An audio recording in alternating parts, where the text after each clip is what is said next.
Hello बच्चों, good morning all, सुप्रभात। Chemistry की दुनिया में रेडॉक्स चैप्टर बहुत बहुत बहुत अच्छे से सीखना है हमको। जब रेडॉक्स चैप्टर आप अच्छे से समझ चुके हो कंसेप्चुअली, तो समझो कि 12th के लिए इलेक्ट्रोकेमिस्ट्री हाफ डन हो जाएगा आपका। सो आज मैं आपको एक बहुत ही नाइस कंसेप्ट पढ़ाने वाली हूँ। वो है types of redox reactions. Types of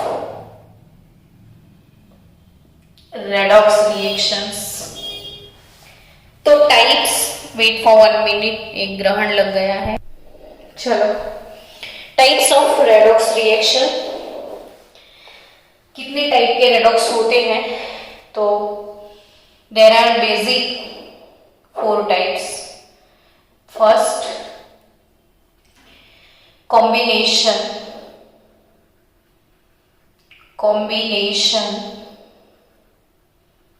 redox. दूसरा, कॉम्बिनेशन का opposite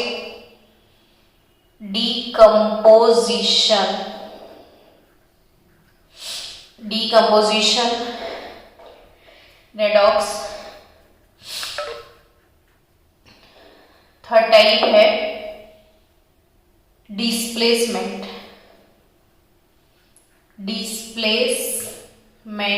redox. And fourth one displacement में बेसिकली हमको 2 टाइप के डिस्प्लेसमेंट समझने हैं। एक है मेटल डिस्प्लेसमेंट और दूसरा रिएक्शन जो कि है नॉन मेटल डिस्प्लेसमेंट। और fourth one again very important, disproportionation redox. तो डिसप्रपोर्शनेशन रेडॉक्स। और इसके ये दोनों के शायद 3 लेक्चर भी हो जाए। जो डिसप्रपोर्शन है वो भी काफी इंपॉर्टेंट है नीट जी कॉम्पिटिटिव लेवल पे। तो बहुत सारे डिसप्रपोर्शन हम सीखने वाले हैं, डिस्प्लेसमेंट को भी डिटेल में ले जाने वाले हैं। बहुत छोटा सा टॉपिक है तो इसको लास्ट में लेंगे हम। तो आज के लिए हम शुरू करने के लिए जा रहे हैं डिस्प्लेसमेंट। कौन सा टॉपिक बच्चों आज सबसे पहले पढ़ेंगे हम? Displacement redox. तो सबसे पहले मुझे ये पढ़ाने में बहुत मजा आता है, तो इसलिए मैंने इसको ही सिलेक्ट किया, डिस्प्लेसमेंट रिएक्शन। डिस्प्लेसमेंट रेडॉक्स और रिएक्शन। इसमें बहुत सारी नीट और JEE कॉम्पिटिटिव लेवल की छोटी छोटी चीजें हमको सीखनी है। बने रहना नीट जी वाले बच्चों, आज आपको मजा आने वाला है बहुत। कि डिस्प्लेसमेंट वर्ड का मतलब क्या होगा? तो डिस्प्लेसमेंट रिएक्शन, मैंने अभी जो 12th में बच्चे हैं, जो 11th में थे, तब मैंने लैब में हम लोगों ने लाइव प्रैक्टिकल किया था। 12th वाले बच्चों आपको याद आ जाएगा अभी कि हाँ मैडम ये लाइव प्रैक्टिकल हुआ था अपना। एक बीकर ले लो जिसमें आप ब्लू विट्रियोल डाल दो। ब्लू विट्रियोल ब्लू कलर का रखा जाए नहीं। ब्लू विट्रियोल क्या है 11th वाले बच्चों पता है आपको? कॉपर सल्फेट का solution. Copper sulphate blue colour का होता है। It's a blue vitriol. Copper sulfate means blue vitriol. तो ये ब्लू विट्रियोल CuSO4 के सॉल्यूशन में अगर आपके पास जिंक का प्लेट है, जिंक की एक स्ट्रिप है, या जिंक नहीं था हमारे पास तो हमने तो आयरन की वो खिल्ली नहीं बोलते हैं वो डाल दिया था, तो Fe का रॉड डाल दो, लोखंड यानी आयरन यानी Fe रखो, Fe का खिल्ली है या कुछ भी है, Fe का तार है या कुछ भी है इसमें रख दो। तो कॉपर सल्फेट के सॉल्यूशन में जब जिंक को, कॉपर सल्फेट के सॉल्यूशन में जब जिंक को प्लेस किया था तो कौन कौन से रिजल्ट हमको दिखते थे, वो रिजल्ट बच्चे 2, 3, 4 बार पढ़ने के बाद भी भूल जाते हैं। 12th वाले अब रिपीट कर लेना कि आधे घंटे के बाद क्या होगा। तो धीरे धीरे ये जो कॉपर सल्फेट का ब्लू कलर का सॉल्यूशन है उसकी कलर इंटेंसिटी डिक्रीज हो जाएगी, ये लाइट ब्लू कलर का होता जाएगा। Colour intensity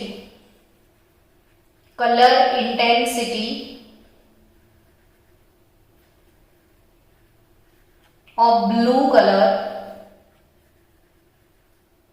will decrease. क्यों भाई, क्यों कलर क्यों डिक्रीज हुआ? और दूसरी चीज कि ये जो जिंक का रॉड आपने प्लेस किया है या जिंक का पट्टी है आपके पास, या आयरन लोखंड का जो खिली आप डालते हो, तो आधे घंटे के बाद उसको निकाल के देखोगे ना बच्चों, तो वो पूरे कॉपर के कलर का हो गया होगा, यानी जिंक का स्ट्रिप कॉपर कलर का बन जाएगा। क्यों? जिंक के ऊपर कॉपर कहां से आएगा, कैसे आया? तो जिंक के स्ट्रिप के ऊपर ऐसे डिपोजिशन मिलेगा आपको कॉपर का और पूरा कलर उसका चेंज हो जाएगा, लोखंड का जो खिली है वो कॉपर का बन जाएगा, उसकी सरफेस पे कॉपर आ जाएगा। तो क्यों ये रिएक्शन हुआ? तो अभी कॉपर सल्फेट जिसमें कॉपर जो है वो सॉल्यूशन में है, कॉपर सॉल्यूशन में है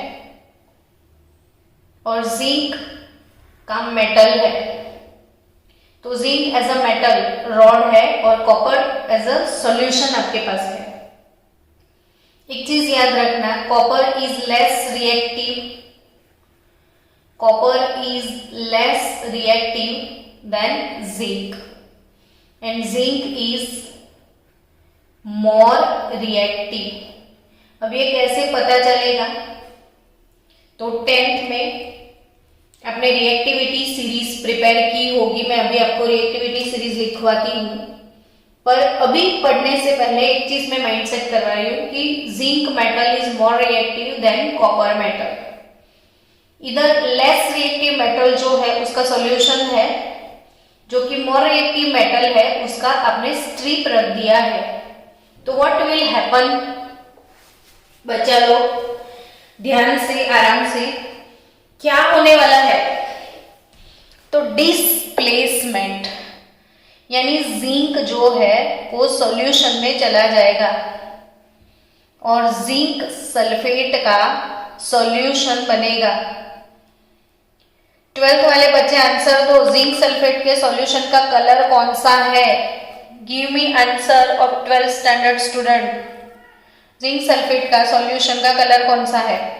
तो जिंक जो कि सॉल्यूशन में चला जाएगा, यहां से जिंक के जो पार्टिकल्स है वो सॉल्यूशन में जाने लगेंगे और सॉल्यूशन से कॉपर फ्री हो जाएगा जो ये रॉड के ऊपर डिपॉजिट होने लगेगा।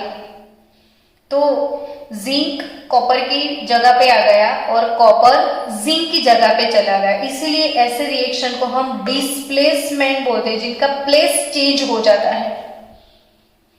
जनरली आप ऐसा बोल सकते हो कि कोई x metal YZ solution x y को डिस्प्लेस करेगा और x जो है वो सॉल्यूशन में चला जाएगा, y सॉल्यूशन से फ्री हो जाएगा। तो obviously x is more reactive than y होगा, x is more reactive than y होगा। तो x मोर रिएक्टिव मेटल होगा तो ही डिस्प्लेसमेंट होता है, वरना नहीं होता है। सो इधर जिंक कॉपर सल्फेट के सॉल्यूशन में गया तो वो जिंक सल्फेट का सॉल्यूशन, 12th वाले बच्चों मुझे आंसर नहीं मिला जिंक सल्फेट का कलर कौन सा है? Anyone have answer? Zinc sulphate का कलर ग्रीन? नहीं भाई नहीं। तो 12th वालों से एक्सपेक्टेशन था आंसर का। जिंक जो कि है इधर जिंक +2 है, उसका कॉन्फ़िगरेशन 3d10 4s0 है। d orbital electrically completely full है, और अगर कंप्लीटली फुल इलेक्ट्रॉन होते हैं तो वो कलरलेस कंपाउंड होता है। जिसके पास अनपेड इलेक्ट्रॉन होते हैं वही कलरफुल होते हैं। तो zinc is colourless, zinc sulphate is colourless. तो जिंक कॉपर सल्फेट में डाल दो तो कलरलेस यानी व्हाइट कलर का बनेगा ये। तो ऑब्वियसली ये लाइट ब्लू कलर का हो जाएगा। Colour intensity of blue colour will disappear और विल डिक्रीज। तो डार्क कलर था वो लाइट होने लग जाएगा, क्योंकि जिंक सल्फेट का कलरलेस सॉल्यूशन बनता जाएगा, कॉपर सल्फेट का कम होता जाएगा। कॉपर जिंक की रॉड पे डिपॉजिट हो गया। अब ये जो रेडॉक्स है ध्यान से देखना, zinc plus CuSO4 gives ZnSO4 plus Cu, ZnSO4 plus Cu। तो जिंक जो है उसका ऑक्सीडेशन स्टेट 0 है। इधर जिंक का ऑक्सीडेशन स्टेट +2 है। यहाँ पे कॉपर का ऑक्सीडेशन स्टेट +2 है, इधर कॉपर का ऑक्सीडेशन स्टेट 0 है।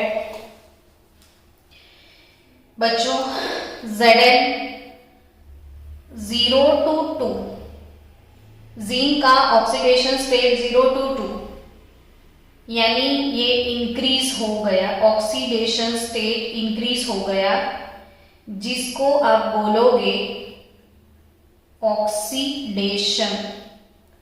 ऑक्सीडेशन स्टेट अगर इंक्रीज होता है तो उसे बोलते हैं ऑक्सीडेशन। तो जिंक विल ऑक्सीडाइज। तो आपको लिखना पड़ेगा ऑक्सीडेशन हाफ रिएक्शन। आधा रिएक्शन एक लिखो, वो हाफ रिएक्शन होता है। कि ऑक्सीडेशन क्या हुआ? तो जिंक ऑक्सीडाइज हुआ, मतलब जिंक गिव्स जिंक +2 इलेक्ट्रॉन। ये ऑक्सीडेशन है जिंक का। Zinc will give zinc +2 electron. Now copper जो कि +2 था वो 0 हो गया, यानी डिक्रीज बाय 2, +2 से 0। तो ये प्रोसेस कौन सा हुआ? रिडक्शन। यानी बच्चों जिंक ने इलेक्ट्रॉन लूज किया, जिंक +2 बन गया। जो इलेक्ट्रॉन जिंक लूज करता था वो इलेक्ट्रॉन सॉल्यूशन में गिरता था, वही इलेक्ट्रॉन को कॉपर ने रिसीव कर लिया। रिडक्शन रिएक्शन किसको बोलते हैं? जिसमें इलेक्ट्रॉन रिसीव करते हो आप। तो कॉपर +2 सॉल्यूशन में था, जिंक ने जो लूज किया वो ही कॉपर ने गेन किया और कॉपर रिड्यूस हो गया। तो ये रिडक्शन हाफ रिएक्शन हुआ। So what is actual redox is that Zn plus Cu +2 gives Zn +2 plus Cu. Done. तो दिस इज ओवरऑल रेडॉक्स। ये ऑक्सीडेशन हाफ रिएक्शन, ये रिडक्शन हाफ रिएक्शन और ये पूरा रेडॉक्स, और ये डिस्प्लेसमेंट हो गया। तो जिंक ऑक्सीडाइज होकर सॉल्यूशन में गया, सॉल्यूशन के अंदर जो कॉपर था वो रिड्यूस होके रॉड पे डिपॉजिट हो गया। अब बोलोगे कि ये मेटल का जो वेट है वो इंक्रीज हुआ कि डिक्रीज हुआ? तो इसमें चेंज होगा। पहले जिंक मेल्ट हुआ तो वेट डिक्रीज हुआ, लेकिन उसके बाद ऊपर कॉपर डिपॉजिट भी हुआ तो इंक्रीज भी हुआ। लेकिन जितना वेट डिक्रीज हुआ उतना इंक्रीज नहीं होगा। जिंक और कॉपर दोनों का एटॉमिक मास अलग अलग है। सो इसकी जो वेट है इसमें चेंज तो आएगा, माइनर। तो आपको ये रिएक्शन डिस्प्लेसमेंट रिएक्शन बोलते हैं। अब दूसरी बात, रिवर्स रिएक्शन कर दो इसका। यानी बच्चों आपको ये समझना है यहाँ पे कि अगर मैंने अब सॉल्यूशन चेंज कर दिया, अगर मुझे यहाँ पे सॉल्यूशन लेना है जिंक सल्फेट का, अब मैं जिंक सल्फेट के सॉल्यूशन में कॉपर का स्ट्रिप अगर डाल दूं तो कॉपर प्लस जिंक सल्फेट ये रिएक्शन होगा कि नहीं होगा, तो आपका आंसर होगा नो। क्यों? तो copper is less reactive while zinc is more reactive. तो more reactive metal less reactive metal को उसके सॉल्यूशन से फ्री कर सकती है, लेकिन less reactive metal more reactive metal को सॉल्यूशन से फ्री नहीं कर पाएगी। तो अब आपको बहुत सारे ऐसे रिएक्शंस को क्रैक करना है, तो आप कैसे क्रैक करोगे बच्चों? तो इसके लिए रिएक्टिविटी सीरीज जो है, मेटल रिएक्टिविटी सीरीज सबको याद रखनी है। तो मेटल रिएक्टिविटी सीरीज 10th में पढ़ी थी। आप एक चार्ट पेपर पे लिख के अपने घर में, बेडरूम में, कहीं पे भी इसको चिपका देना वॉल पे कि ग्रेटर देन Na, और कोई पोएम अच्छे से बना लो तो पोएम मुझे सेंड करना कि मैडम मस्त पोएम बनाया मैंने। Na CaMg,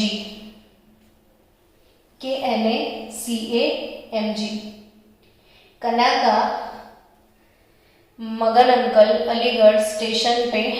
आप बनाना, मैंने नहीं बनाया अब तक इसका कोई poem. AlMn ZnFe Ni tin lead HCU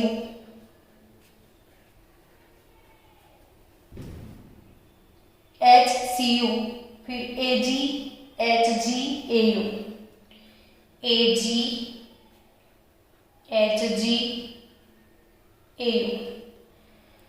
ये हाइड्रोजन से भी लेस रिएक्टिव मेटल है, ध्यान में रखना।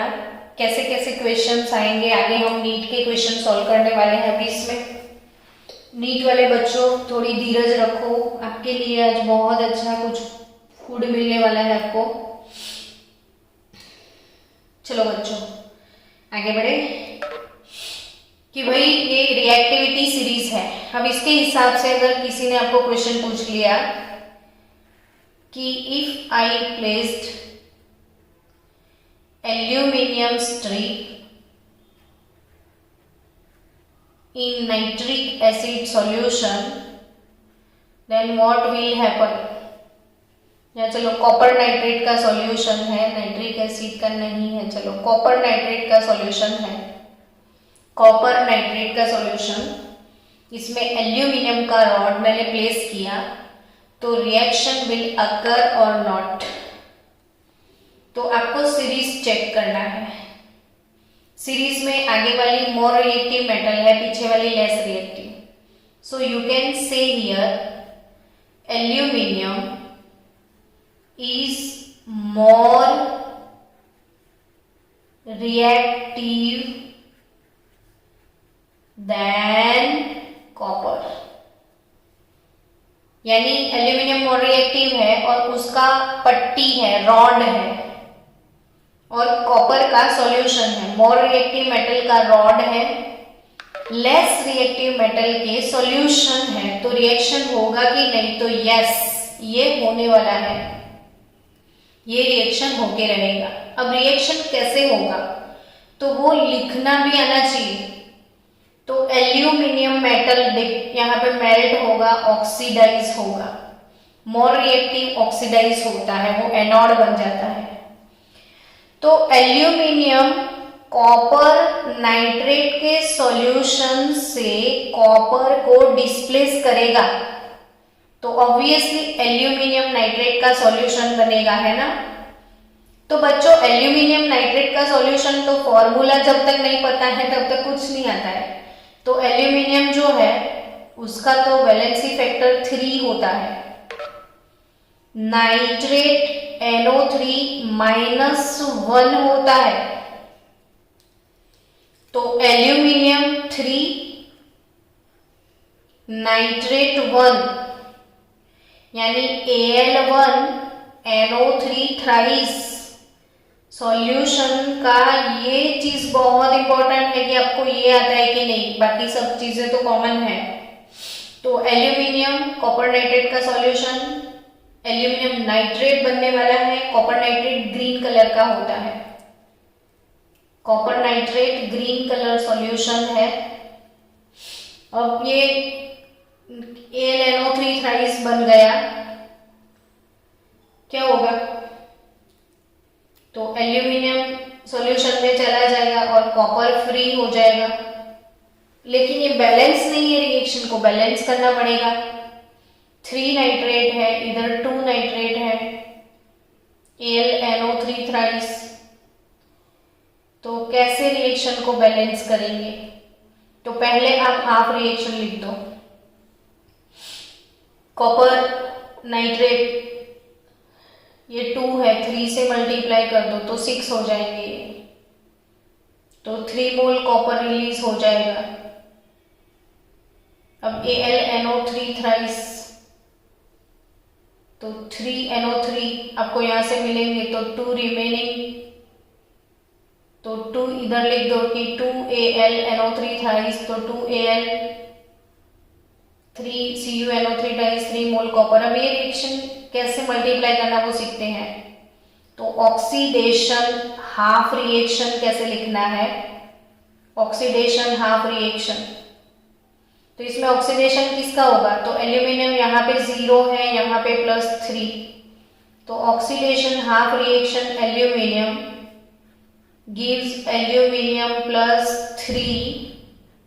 +3 इलेक्ट्रॉन। एल्यूमिनियम इलेक्ट्रॉन लूज करेगा, कॉपर गेन करेगा। तो ये oxidation half reaction, Al gives Al +3 electron. Now reduction half reaction आपको लिखना है। तो रिडक्शन हाफ रिएक्शन में कॉपर +2 इलेक्ट्रॉन गेन करेगा तभी वो कॉपर बनेगा। Copper +2 metal ion electron gain करके मेटल में कन्वर्ट होते हैं। अब बच्चों इसने 3 लूज किए, इसने 2 गेन किए, बहुत नाइंसाफी। ऐसी नाइंसाफी ना चले। कोई लूज ज्यादा करता है और हम क्यों कम गेन करें, तो दोनों को इक्वल करना पड़ता है। तो ऐसा किया जाए, इसको 2 से मल्टीप्लाई कर दो, इसको 3 से मल्टीप्लाई करो, तो you will get 3Al +3 6 electron. इसको 3 से नहीं, इसको तो 2 से मल्टीप्लाई करना था ना। 2 6 3 और ये भी 6 हो गए। अब दोनों का टोटल लगा लो, तो एक्चुअल रेडॉक्स मिलेगा 2Al 3 मोल कॉपर। जब 2 मोल एल्यूमिनियम ऑक्सीडाइज होगा तब 3 मोल कॉपर रिड्यूस हो जाएगा। तो 2 मोल Al +3 मोल्स ऑफ कॉपर। और ऐसे पता चलेगा कि इसको 2 से और इसको 3 से मल्टीप्लाई करो। तो ये हो गया डिस्प्लेसमेंट रिएक्शन। तो आपको ये चीज समझ में आ गई कि मोर reactive metal can displace the less reactive metal from its solution. ये चीज पक्के से याद रखो। तो बस यही चीज डिस्प्लेसमेंट है। इसमें मुझे आपको एक्सप्लेन करना है आगे बहुत सारी चीजें, ध्यान से पढ़ना कि ये जो डिस्प्लेसमेंट रिएक्शन है वो 2 टाइप के होते हैं। 2 टाइप के डिस्प्लेसमेंट रिएक्शंस है जिसमें हम पढ़ेंगे सबसे पहले मेटल डिस्प्लेसमेंट रिएक्शन। तो यही चीज तो हमने पढ़ी अभी, मेटल डिस्प्लेसमेंट रिएक्शंस पढ़ लिए। तो a metal in a compound can be displaced by another metal in the uncombined state. Suppose copper sulphate की वजह, चलो मैं वेनेडियम पेंटोक्साइड का अगर सॉल्यूशन लिख दो V2O5, वेनेडियम पेंटोक्साइड का सॉल्यूशन है, और अगर इसमें कैल्शियम आ गया तो रिएक्शन होगा, तो yes, because calcium is more reactive than vanadium, so vanadium को इसके सॉल्यूशन से कैल्शियम उसको फ्री कर सकता है, तो ये रिएक्शन ऑब्वियसली होगा, 2 मोल वेनेडियम डिस्प्लेस हो जाएगा और कैल्शियम का ऑक्साइड बन जाएगा। ये भी हो गया डिस्प्लेसमेंट, मेटल डिस्प्लेसमेंट रिएक्शन। अगर टिटानियम क्लोराइड का सॉल्यूशन है, TiCl4 का, टिटानियम मेटल है, उसमें अगर मैंने मैग्नीशियम इनपुट किया तो टिटानियम क्लोराइड के सॉल्यूशन से मैग्नीशियम क्लोरीन टिटानियम को डिस्प्लेस करेगा, obviously magnesium is more reactive than titanium, so titanium और 2MgCl2, इससे ऑपोजिट रिएक्शन होता। अगर कैल्शियम का ऑक्साइड होता और वेनेडियम मेटल डालते तो रिएक्शन नहीं होता। रिएक्शन कब होता है? लेस रिएक्टिव मेटल का सॉल्यूशन और मोर रिएक्टिव मेटल का रॉड, तो ही अनकंबाइंड स्टेट में होना चाहिए। मोर रिएक्टिव मेटल अनकंबाइंड स्टेट में होना चाहिए, लेस रिएक्टिव कंबाइंड स्टेट में होना चाहिए। सो ये चीजें आपको ध्यान में रखनी है। चलो अब इंपॉर्टेंट थियरी सीखने जा रहे हैं। नॉन मेटल डिस्प्लेसमेंट, क्या सीख रहे हो बच्चों आप? अब क्या सीख रहे हो? Non metal displacement. क्या सीखना है आपको? Non metal displacement. ये बहुत अच्छा है टॉपिक। तो नॉन मेटल डिस्प्लेसमेंट रेडॉक्स सीखने के लिए जा रहे हो। The non metal displacement redox reactions include hydrogen displacement. It include mainly hydrogen displacement.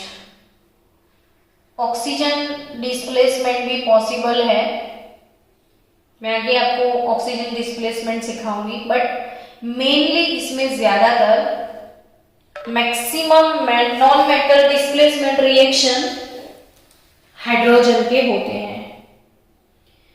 So hydrogen के डिस्प्लेसमेंट रिएक्शन समझने हैं कि ऑल अल्कली मेटल्स, चीजें ध्यान में रखना, याद रखना, all alkali metals, all alkali metals, और अल्कली मेटल्स याद है ना? ऑल अल्कली मेटल्स, ली, ना, की, रब से फरियाद। फ्रेंशियम रेडियो एक्टिव है इसलिए हम इसको इंक्लूड नहीं करते हैं। And some alkaline earth metal also. Alkaline earth metals, some alkaline earth metals, केसरबा। केसरबा मीन्स कौन? Calcium, strontium, barium, which are very good reductants, will displace hydrogen from cold water. Which are very good reductant, very good reductant which displace hydrogen from cold water. Hello students, concentration बनाए रखना, तुसी सो मत जाना बस। हाँ, meeting will and in 5 minute. Okay, अभी 5 minute में एक टॉपिक कर लेते हैं, फिर रीजॉइन होना है सबको। हाँ, तो जितने भी अल्कली मेटल्स हैं वो वाटर डिस्प्लेसमेंट रिएक्शन देते हैं। देखो 2Na, अगर सोडियम मेटल है, सोडियम मेटल को अगर मैंने कहीं कोल्ड वाटर में डाल दिया, सोडियम मेटल को मैंने कोल्ड वाटर में डाल दिया, तो yes there will be a non metal displacement होने वाला है। कैसे? तो Na के साथ OH आ जाएगा, Na जो है पानी में चला जाएगा। पानी में है क्या? H प्लस OH माइनस, तो वाटर से OH Na के साथ जाएगा। सोडियम पानी में सॉल्यूशन बनाएगा NaOH का, और पानी से कौन डिस्प्लेस होगा? मेटल तो है नहीं, कॉपर सल्फेट था तो कॉपर डिस्प्लेस हुआ था, तो वाटर से कौन डिस्प्लेस होगा? तो H प्लस, और हाइड्रोजन डिस्प्लेस होके हाइड्रोजन गैस रिलीज करेगा। Again it is a displacement reaction बच्चा लोग। तो अगर आपने मेटल को, मोर रिएक्टिव मेटल को पानी के साथ रिएक्ट किया, ऑब्वियसली ये चीज देखो, ये सारी मेटल में हाइड्रोजन है, ये नॉन मेटल है अपना, तो भी मेटल रिएक्टिविटी सीरीज में उसको पोजीशन दी गई है, इसलिए यूनिक है हाइड्रोजन अपने आप में एक। तो ये देखो, sodium is more reactive, hydrogen is less reactive. Hydrogen का सॉल्यूशन है H2O, तो more reactive metal less reactive hydrogen को उसके सॉल्यूशन से फ्री करेगा, यानी सोडियम पानी में जाएगा, पानी से हाइड्रोजन रिलीज हो जाएगा। तो बच्चा लोग, सोडियम को अगर कोल्ड वाटर से रिएक्ट करवाया तो अगेन डिस्प्लेसमेंट रेडॉक्स होने वाला है। तो क्या बनेगा? मेटल का पानी के साथ। अब ये रिएक्शन नीट में डायरेक्ट पूछते हैं, तो बच्चे यही बोलते हैं हमको क्या पता मेटल क्या रिएक्शन देगा, हमें इतने सारे रिएक्शन। अरे भाई, लर्न नहीं करना है, खुद सोचना है। ये डिस्प्लेसमेंट रिएक्शन है कि मेटल अगर वाटर के साथ रिएक्ट करेगा तो मेटल वाटर से हाइड्रोजन को डिस्प्लेस करेगा, तो हाइड्रोजन गैस रिलीज होगा, है ना? हाइड्रोजन गैस रिलीज होगा। बच्चों, कोई भी मेटल, अब एस ब्लॉक एलिमेंट जो है, एस ब्लॉक एलिमेंट आपका नेक्स्ट चैप्टर है, और एस ब्लॉक एलिमेंट में ये सारे रिएक्शन आते हैं, तब ऐसा लगता है कि हमको रट्टा मारना पड़ेगा। नहीं रटना मना है, क्यों रटो आप? यही से समझ में आता है कि metal is more reactive than hydrogen. Reactivity series में हाइड्रोजन है, तो मेटल को कोल्ड वाटर में डालोगे तो मेटल पानी के साथ रिएक्ट करेगा और NaOH सोडियम हाइड्रोक्साइड प्रोड्यूस करेगा, सोडियम मेटल का सॉल्यूशन बन जाएगा। क्योंकि पानी में H प्लस OH माइनस है, तो हाइड्रोजन गैस H2 प्रोड्यूस करेगा। रियल ऑक्सीडेशन हाफ रिएक्शन क्या बनेगा? Na gives Na plus electron. ये हो गया ऑक्सीडेशन हाफ रिएक्शन। और रिडक्शन हाफ रिएक्शन क्या बनेगा? रिडक्शन हाफ रिएक्शन, तो H प्लस जो है वो इलेक्ट्रॉन गेन करके हाइड्रोजन गैस में कन्वर्ट होगा। अब ये तो H2 है, तो इधर 2 लिखना पड़ेगा, इधर भी 2 लिखना पड़ेगा, तब जाके रिएक्शन बैलेंस होगा। तो ऑब्वियसली ये 2 कैसे गेन करेगा जब ये 1 लूज करेगा? तो इसको भी 2 से मल्टीप्लाई कर दो, है ना? तो आपका रिएक्शन बैलेंस हो जाएगा। 2Na gives 2Na 2H plus gives 2Na plus H2। ये real redox, original redox in this equation. तो ये है मेटल की बात। चलो, अब आई थिंक आपको कोई क्वेश्चन आके पूछ ले कि कैल्शियम मेटल अगर कोल्ड वाटर में डाल दिया जाए तो व्हाट विल हैपन, तो आप तो आंसर दो ही दोगे ना कि ये मोर रिएक्टिव मेटल को लेस रिएक्टिव के सॉल्यूशन में डाल दिया है तो H plus hydrogen gas release होगा और हाइड्रोक्साइड बनेगा, तो calcium hydroxide you will get and hydrogen gas release होगा, डिस्प्लेसमेंट होगा हाइड्रोजन गैस का। तो Ca+2H2 होगी CaOH twice, aqueous plus H2 gas. तो जी नीट में इक्वेशन आता है कि following each metal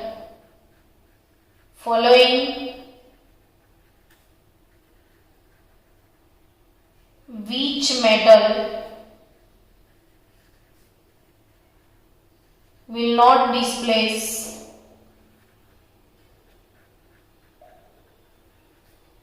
H2 gas from HCl solution।